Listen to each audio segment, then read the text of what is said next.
ببینم میخوای بدونی که برای همیشه چجوری میتونی مخوره موهاتو ترمیم کنی؟ بیا مخوره به حالتی گفته میشه که انتهای مو دو شاخه و گاهن حتی ممکنه چند شاخه تجدید بشه، حتی ممکنه قسمت‌های بالای ساقه مو رو هم درگیر بکنه. آسیب‌های فیزیکی و آسیب‌های شیمیایی و از همه شایع‌تر طولانی شدن عمر مو که وقتی زیاد میشه و پیر میشه. از انتها میتونه به خاطر آسیب‌های زیادی که دیده شده دو شاخه بشه. و اما اگر مخوره پیدا کنی چیکار باید؟ درمان مخوره هر 3 ماه یک بار باید نوک موها رو نوکگیری بکنیم که مخوره از بین بره و نوک مو رفرش بشه.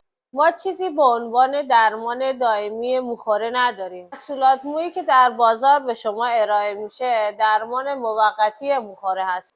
کاری که اینا میکنن به صورت کاندیشنر یا ماسک مو هستش که عمدتاً حاوی موثری به نام پلی الکترولایت کامپلکس هسته که 2 بخش داره که یکی بار منفی داره و یکی بار مثبت که شکل پانسا ولی حالت مگنت مانند. در واقع اون شاخه ها رو به هم میچسبونه و شما با یک بار شامپو کردن اثرش رو از بین میبری و مخوره سر جاشه. خوبه بدونید که درمان مخوره فقط با قیچی کردن هستش. هر 3 ماه یک بار حتما مخوره موهاتون رو نوکگیری کنید چون باعث مخوره میشه میرسه به ساقه مو و اگر به بالا برسه باعث کچلی و ریزش مو هم میشه. موهای خود را مدیریت کنید و به موهای خود ابر قهرمانی ببخشید.